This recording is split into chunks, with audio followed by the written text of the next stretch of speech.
Assalamualaikum warahmatullahi wabarakatuh. 4 Maret 2021. Bagus banget, 4321. Wah, ini luar biasa ya angka-angka itu. Mudah-mudahan hari ini dan ke depan teman-teman yang lihat video ini, saya doakan sehat, berkah, selamat. Kemudian juga mari kita terus berdoa supaya pandemi ini segera berakhir dan bangsa ini segera melakukan pembangunannya lagi yang lebih baik dan lebih bermanfaat. Kita doakan para pemimpin kita doakan semua yang megang wewenang, amanah itu supaya pada sehat, kemudian berkah dan menjalankan pemerintahan juga dunia usaha semuanya bermanfaat dan mempunyai maslahat keberkahan. Itu yang pertama tuh ya, kita saling mendoakan, saling menginspirasi sekarang. Nah, teman-teman semua, itu kan disebutkan ya bahwa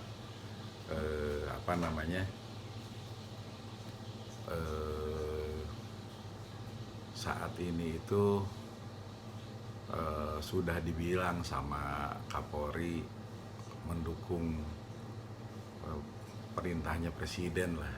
Jadi supaya nggak ada backing-backingan lah, nggak ada hal-hal yang lain dalam perampasan tanah dan mafia tanah ini akan dibersihin gitu kan. Jadi ini sebetulnya sesuatu yang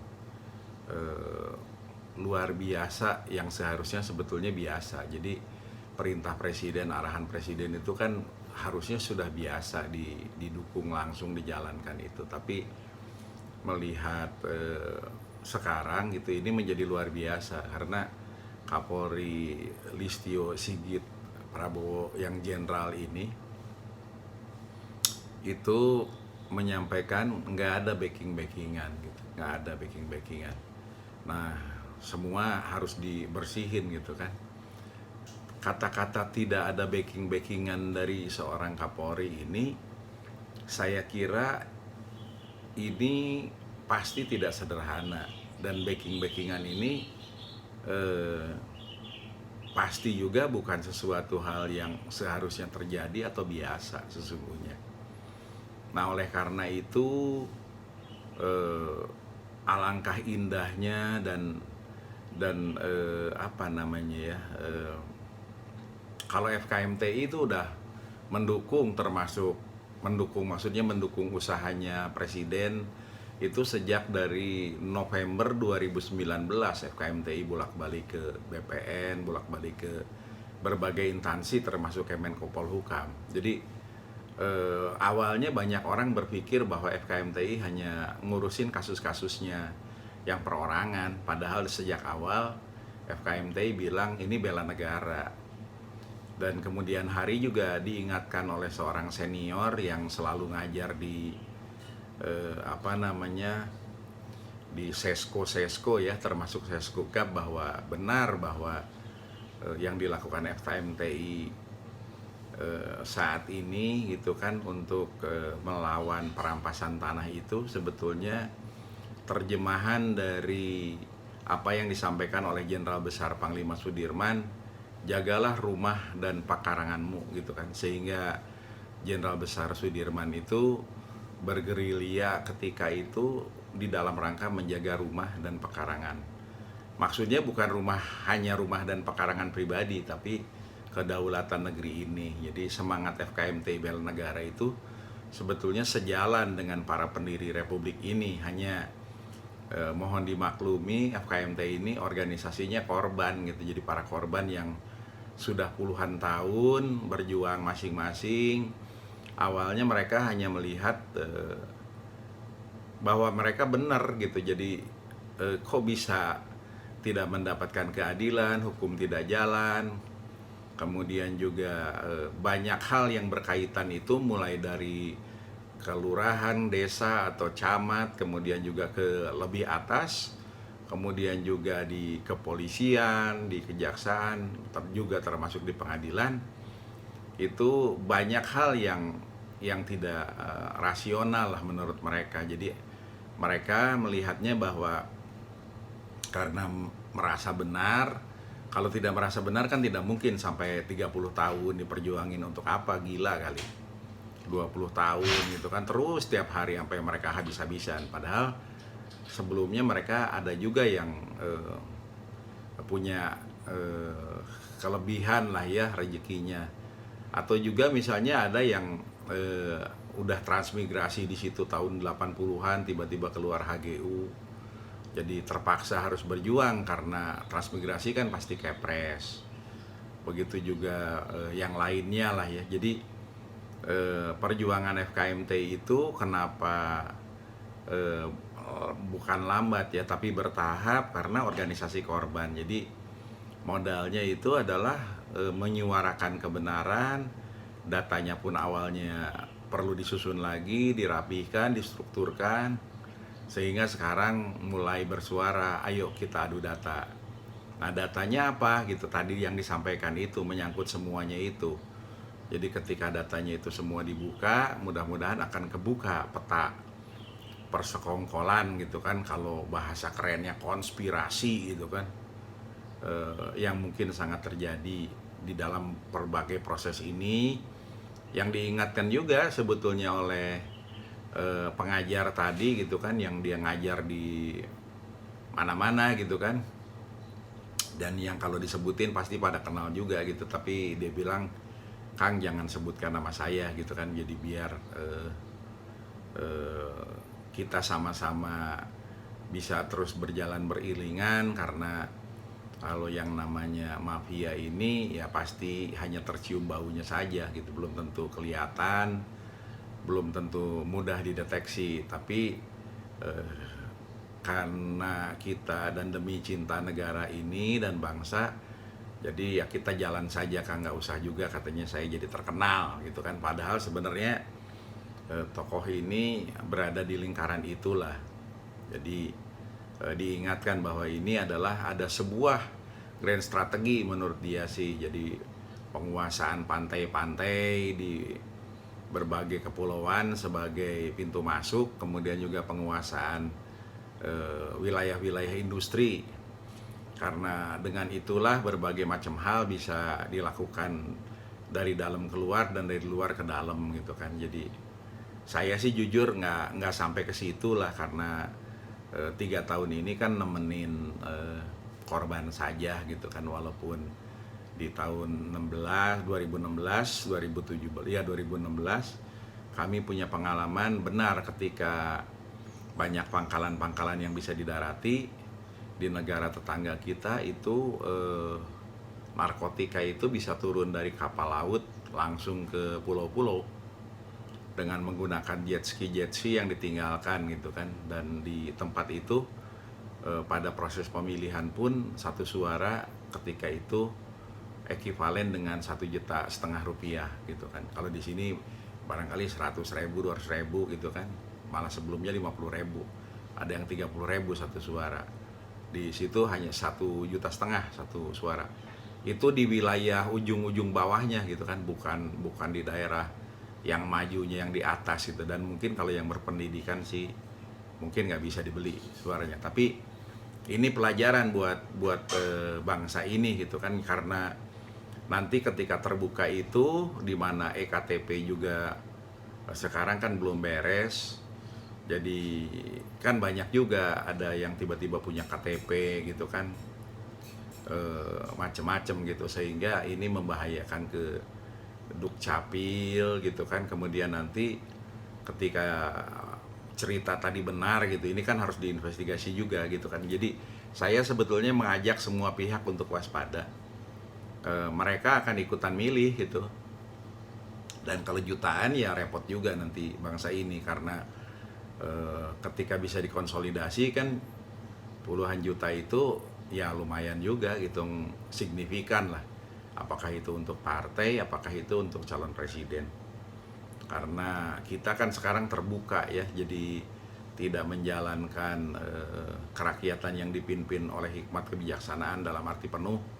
Untuk presiden itu adu banyak suara lah gitu kan, bahasa sederhananya. Itu juga sebetulnya ketika zaman reformasi dipilih itu karena menghadapi rejim yang demikian kuat, yang ketika itu nggak bisa diharapkan lah kalau hikmah kebijaksanaan itu keluar dari kelompok elit Indonesia ketika itu. Jadi dibuka supaya masyarakat yang memilih, dan sekarang terbalik, justru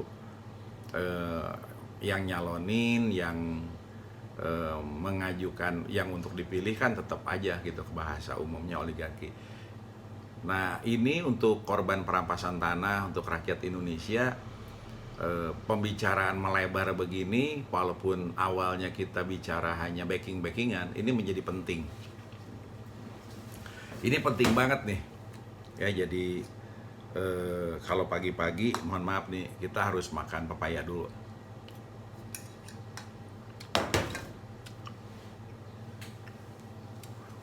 Buat lansia dimanapun, pagi-pagi makan pepaya dulu ya. Juga jangan lupa kalau malam itu sebelum tidur minum sedikit. Terus kalau bangun tengah malam, pipis, buang air, terus minum lagi sedikit supaya menjaga darahnya jangan kental ya. Jadi saya nyampein hal-hal yang sederhana di tengah dialog ini karena kita ini udah pada tua gitu kan. Jadi ya niatnya hanya menyampaikan saja. Yang mudah-mudahlah yang melakukan semangat luar biasa, melakukan hal-hal yang luar biasa. Kalau orang tua kan hanya nyampein gitu kan, ya di dalam rangka kecintaannya, dan ya namanya orang tua kan udah terbatas tenaganya, terbatas berbagai macam halnya lah. Jadi ini semua disampaikan itu tadi dalam kerangka kita mencintai negara ini. Jadi kita lanjut ya. Jadi tadi kan putusnya di backing-backingan, terus saya mulai cerita tentang oligarki itu kan. Nah, jadi marilah kita pandang apa yang disampaikan oleh Pak Kapolri itu. Backing-backingan ini adalah terstruktur, sistemik, dan boleh jadi itu sangat menguasai. Jadi bukan backing-backingan orang nungguin di kepolisian, nungguin di kejaksaan gitu kan, atau nungguin di pengadilan gitu kan. Karena korban perampasan tanah tuh misalnya udah tahu nanti kalau di proses hukum itu di mana diguyurnya gitu kan, itu mereka udah tahu, udah tahu tuh dalam artian pasti beginilah gitu kan, rata-rata tepat itu, nggak meleset. Nah, jadi dalam kerangka backing-backingan ini mohon dibuka lebih lebar. Dan kemarin ketika FKMTI ke Bareskrim, Pak Kapolri ini sekalian lapor juga, alhamdulillah di kepolisian sekarang walaupun tetap ketat, kemudian prosedurnya rapi, tetapi teman-teman bilang sekarang lebih istilahnya tuh lebih terbuka. Jadi dikasih tahu, oh kalau mau ngadu tuh nanti begini dulu, begitu dulu. Nah, di Bareskrim mulai ada indikasi itu Pak Kapolri. Jadi alhamdulillah lah apa yang Bapak sampaikan itu mulai ada terasa gitu, walaupun teman-teman bilang bahwa proses ini nanti sangat tergantung di proses penyidikannya dan analisis dan lain-lainnya. Nah, kemudian juga sebagian misalnya kemarin sudah ada 3 orang yang dipanggil dari FKMTI itu, malah yang 2 datang langsung ngadu karena memang datanya udah siap ya, jadi datang itu mereka langsung mengadukan persoalannya. Sedangkan yang lain masih menunjukkan bukti dan siap-siap mungkin nanti melihat perkembangan berikutnya. Nah, tapi kawan-kawan bilang begini, mohon maaf ini, di perjalanan dan pengalaman cerita oligarki tadi itu dan backing-backingan, kita harus melindungi penyidiknya, katanya Kapolri. Jadi Pak Kapolri. Jadi itu untuk kasus-kasus yang diindikasikan konspiratif begini, itu alangkah baiknya juga mungkin ketika satu kasus itu dibedah bareng bersama. Kemudian juga disinilah harus ada lintas. Nah, lintas inilah yang harus hati-hati, karena menurut pengalaman para korban itu kejadian konspiratifnya atau rekayasanya ini bisa macam-macam, bisa mulai dari mulai dari kelurahan atau desanya, kemudian kecamatannya, bisa mulai dari notarisnya juga, kemudian bisa BPN-nya kejebak atau ikutan main, anggotanya oknum maksudnya ya. Di situ dari tukang ukurnya, dari macam-macam sampai ke akhirnya keluar sertifikat itu. Seperti itu. Kemudian di kepolisiannya juga, karena kalau sendirian begitu bisa penyidiknya ditekan, bisa dipindahin gitu kan berdasarkan cerita-cerita nih Pak Kapolri. Nah, oleh karena itu ini harus dilindungi sehingga prosesnya itu bisa berjalan secara benar. Nah, FKMTI kenapa mengusulkan buka data dan para arif bijaksana termasuk orang-orang terpilih dari berbagai instansi itu melihat, karena nanti ketika misalnya dari salah satu instansinya bicara teoritis belok-belokin, di situ juga bisa dilihat indikasi bahwa personil tersebut sebetulnya terindikasi terlibat dengan jaringan ini gitu kan. Jadi proses penyelesaian perampasan tanah yang diindikasikan dengan adanya mafia ini itu tidak semudah ketika langsung masuk ke kasus-kasusnya sendiri tanpa membaca secara holistik kasus-kasus itu kecenderungannya seperti apa. Misalnya saja ketika perampasan tanah ini didorong ke KPK atau menjadi bagian daripada yang harus dituntaskan oleh gerakan anti korupsi, itu banyak yang nanya misalnya, ada korupsinya nggak di perampasan tanah? Ada korupsinya nggak di perampasan tanah? Bagi korban perampasan tanah, ini adalah bagian daripada, mungkin ahli-ahli atau orang pintar itu belum paham, tapi diindikasikan ini adalah bagian dari indikasi untuk mengalihkan perhatian sehingga korupsi itu tidak korupsi yang ada di perampasan tanah ini tidak ditangani oleh KPK, karena bisa jadi di KPK belum sampai ke situ juga. Dan berdasarkan pengalaman yang periode dulu, KPK itu lebih ahli di OTT-nya. Nah, baru sekarang di Nurdin Abdullah misalnya, ketika kalau benar itu ditangkap setelah sedang tidur, ini artinya ada indikasi yang kuat sebelumnya, kemudian dengan di OTT orang dekatnya ke arah situ gitu. Tapi sebelumnya banyak yang berpendapat nih, mohon maaf Pak Presiden Republik Indonesia, bahwa KPK itu lebih ahli di OTT. Jadi saatnya sebetulnya kejahatan-kejahatan yang konspiratif, yang korupsinya ini diindikasikan sebetulnya sungguh luar biasa. Jadi ini bedakan dengan saber pungli misalnya, yang ketika kalau melihat proses di dalam proses tanah itu, mungkin saber pungli itu menangkap orang-orang di BPN misalnya, itu yang bergerombol tiap hari di berbagai kantor pertanahan di seluruh Indonesia itu, yang bawa dokumen-dokumen masuk itu ke dalam, yang diindikasikan nih, mohon maaf, ini kan korban yang cerita. Saya menyampaikan ini karena korban nggak berani cerita gitu kan. Saya sih cerita apa adanya karena saya lihat kalau nggak ada yang cerita, nggak diinvestigasi sama media, kemudian juga tidak diinvestigasi oleh para penegak hukum gitu kan, ya nggak bakalan kebuka-buka. Jadi saya cerita aja, ini indikasi, walaupun tidak menyebutkan kota yang mana, pejabat yang mana, enggak, ini indikasi saja gitu kan. Jadi mereka bilang, lihat saja di kantor-kantor pertanahan di berbagai kota yang daerahnya maju, yang tanah-tanahnya mahal, mulai meningkat, itu bergerombol orang di depan itu gitu. Dan kalau diperhatiin, diem aja di situ seminggu gitu, itu orangnya datang terus gitu, berkali-kali, berhari-hari datang terus. Nah, yang berhari-hari, berkali-kali datang terus itu pasti bukan warga masyarakat yang sedang ngurus tanahnya. Apalagi kalau dicek berbulan-bulan, setahun gitu ya, cuman itu aja, ada 10, 15, 20 gitu di tiap kantah itu, ya terus aja yang selalu bawa dokumen ke dalam dan menjadi penghubung dan lain-lain gitu kan. Nih, itu saber pungli yang mesti bekerja cepat, tegas gitu kan. Kemudian itu saber pungli, saya ulang lagi gitu kan, itu saber pungli. Nah, perampasan tanah ini sungguh halus. Nah, justru saya itu tertarik gitu kan, dan percaya betul apa yang disampaikan Kapolri, backingan ini gitu. Jadi, nah backingan ini tentu kalau polisi melakukan penyelidikan, penyidikan itu harus ada indikasi, mungkin ada laporan. Ketika KPK mungkin begitu, jangan-jangan di KPK sekarang udah ada 100.000 kasus gitu kan, pusing dia.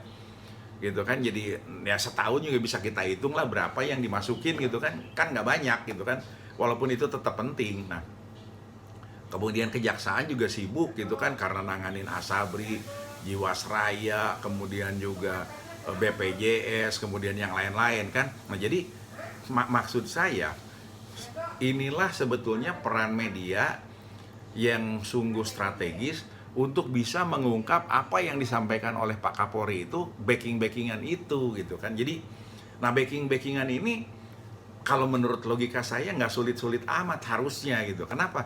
Karena dilihat aja yang paling sederhana di perusahaan properti yang besar misalnya 20 lah dicek, yang properti besar itu 20 gitu kan, lihat komisarisnya, lihat para ahlinya siapa, kemudian juga ini itunya siapa, dan cek itu apakah mereka itu dulunya di BPN, di kepolisian, di pejabat mana segala macam, itu dibuka saja, termasuk di kehutanan gitu kan, untuk yang perusahaan-perusahaan kehutanan.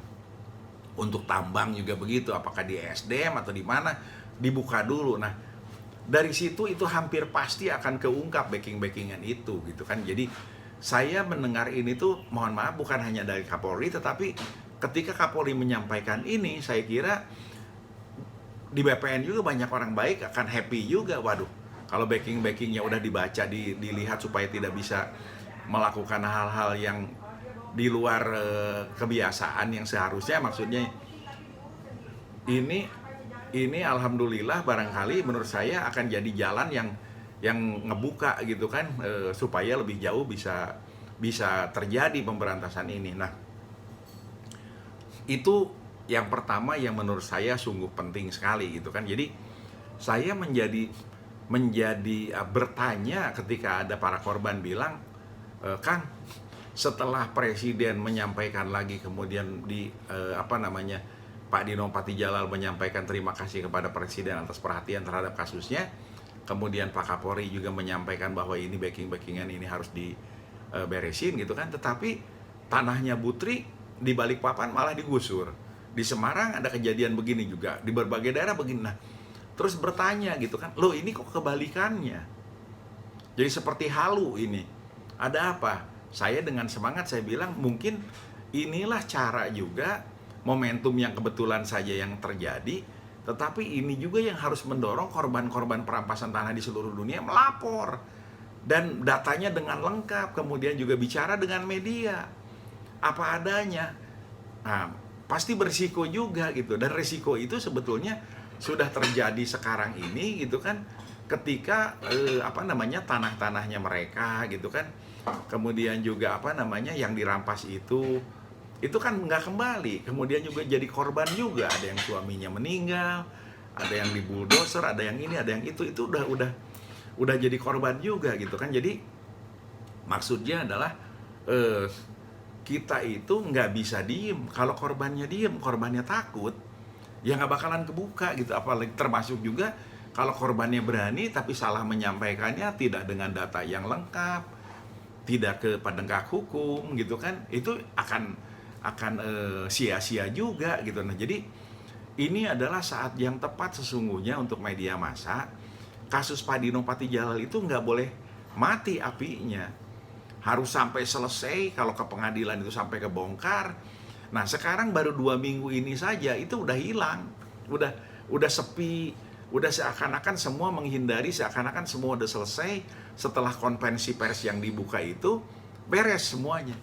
Padahal saya yakin harusnya terus dikejar, karena berdasarkan diskusi dengan sebuah media TV yang Bapak Ibu pasti tahu lah TV-nya, karena betul-betul sudah pernah membuka kasus ini gitu kan, kasus perampasan tanah gitu kan, di sebuah kawasan yang besar.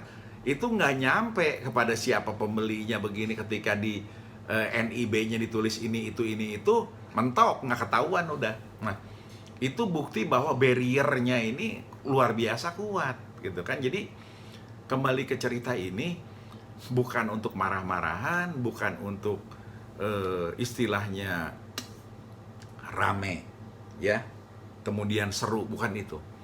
Tapi marilah kita ikuti apa yang diarahkan oleh Pak Presiden, kemudian juga apa yang dilakukan oleh Pak Kapolri sekarang dalam menuntaskan ini. Nah, semua itu tergantung kepada kita semua, rakyat Indonesia ini gitu kan. Jadi saya melihat gini secara sederhana, kalau kita halu, galau, persoalan ini nggak selesai. Dan ketika nggak selesai ini nyambung dengan yang disampaikan oleh temen yang ahli tadi, termasuk juga apa yang disampaikan oleh Pak Supardi Kendi Budiarjo. Rekayasa ini sebetulnya dimulai dari tahun 90-an, 92, 93. Ini sudah mulai. Jadi kejahatan perampasan tanah itu sudah masuk ke dalam berbagai kebijakan, sehingga sangat mungkin para ahli yang bilang mana korupsinya. Kenapa? Karena ketika ada contoh profesor yang tanahnya tiba-tiba ada sertifikat di atasnya, kemudian sampai Mahkamah Agung dibatalkan, ini hanya maladministrasi. Pejabat di badan pertanahannya belum tentu kena korupsi, hanya sanksinya maladministrasi tadi gitu kan. Seakan-akan perdata nih persoalannya. Padahal kalau untuk tanah-tanah yang besar itu memanipulasi data ini apakah tidak bisa dibilang korupsi? Itu satu. Belum lagi misalnya ketika keputusan pengadilan tidak dijalankan. Belum lagi ketika tidak melakukan hal yang seharusnya, data harus dibuka malah ditutupi gitu kan. Berani dia begitu. Nah, korupsi ini itu yang harus terbuka, dan backing yang disampaikan Pak Kapolri ini harus muncul, harus ketahuan. Kalau benar-benar bahwa perampasan tanah ini akan diselesaikan. Dan untuk itu kita wajib menyemangati para penyidik, petugas di kejaksaan, teman-teman di BPN, kemudian dari kelurahan, kecamatan, sampai ke pengadilan, perlu disemangati. Sudah saatnya, zamannya berubah. Dan perubahan itu ditunjukkan dengan sangat nyata. Kasus-kasus yang ajaib-ajaib itu harus bisa diselesaikan. Jangan karena misalnya keputusan pengadilan itu dianggap paling final dan dicurigai, diindikasikan diguyurnya nanti di tingkat yang paling tinggi gitu kan. Ini menurut mereka indikasinya. Yang harus membuktikan tentu kan para penegak hukum gitu kan. Ini kan lagi disemangati supaya terbongkar proses konspirasinya gitu. Jadi yang bicara indikasi, yang menyampaikan apa yang orang-orang itu takut gitu kan, itu jangan juga nanti dikriminalisasi gitu kan. Jadi nanti jadi lucu-lucuan gitu kan, kalau prosesnya dibikin berputar seperti itu gitu kan. Jadi inilah saatnya kita dukung apa yang digariskan oleh Presiden Jokowi tadi. Sudah 2 tahun beliau, nah kemudian juga sekarang Pak Kapolri. Nah yang sedih itu kalau kita lihat, walaupun bisa jadi tujuannya baik, di BPN itu selalu menyampaikan keberhasilannya. Keberhasilan A, keberhasilan B, keberhasilan C. Dan itu perlu diterima kasihi dan disyukuri oleh bangsa ini. Di sisi yang satu, yang ini semoga terus makin banyak keberhasilan. Tapi di sisi yang lain ini harus dibereskan. Karena kalau tidak, keberhasilan ini berdasarkan proses yang berjalan akan dimakan oleh yang tertutup ini. Jadi pembagian sertifikat itu sangat baik kepada masyarakat, dibagikan, tetapi itu ketika menjadi jelas dan lain-lain, itu bisa di-squeeze dengan pola tertentu, akhirnya ditampung sertifikat itu. Dan ini udah kejadian ya. Jadi ini bukan hanya persoalan ngambil tanah masyarakat yang sedih ngejerit-jerit sendirian, tapi ini juga sebetulnya bisa membuat masyarakat tawur. Yang melakukan kejahatan ini boleh jadi tiap bulannya, kalau yang besar itu jangan-jangan ratusan miliar disebar ke angkasa luar gitu kan, kemana-mana lah. Dan itu pun juga pasti nggak mudah lah buktiinnya gitu kan. Tapi kembali lagi, bukan untuk membongkar dalam arti tadi gitu kan, karena juga ada yang bilang juga ini udah menyangkut beasiswa lah, inilah itu apa segala macam. Jadi secara akal sehat, secara hitungan matematik, secara hitungan politik, nggak bakalan bisa dibongkar. Saya ulangi lagi, secara hitungan politik, secara hitungan ekonomi, secara hitungan matematik, seperti tidak akan bisa dibongkar. Itu persis ketika negara ini seperti tidak akan pernah bisa merdeka karena sudah ratusan tahun seperti itu dan sudah dianggap biasa, zamannya normal, zaman dulu itu. Tetapi dengan niat yang baik, usaha yang keras, dan doa yang luar biasa, ada berkat rahmat Allah yang Maha Kuasa, sehingga bangsa ini merdeka. Bung Karno setelah merdeka menyampaikan ke depan itu musuhnya tantangannya lebih berat karena sesama bangsa sendiri, cuman beda visinya, beda misinya, dan beda yang lain-lainnya. Nah sekarang itu saya kira sedang terjadi, dan marilah munculkan jiwa kejuangan, jiwa cinta terhadap negeri ini. Bukan berarti harus hancur-hancuran, tapi kita bertransformasi saja gitu kan, ketika iman, pikiran, semangat, dan penegak hukum itu tadi disemangati. Mudah-mudahan bangsa ini menjadi lebih baik. Jadi saya kira begitu. Demikian, terima kasih. Assalamualaikum.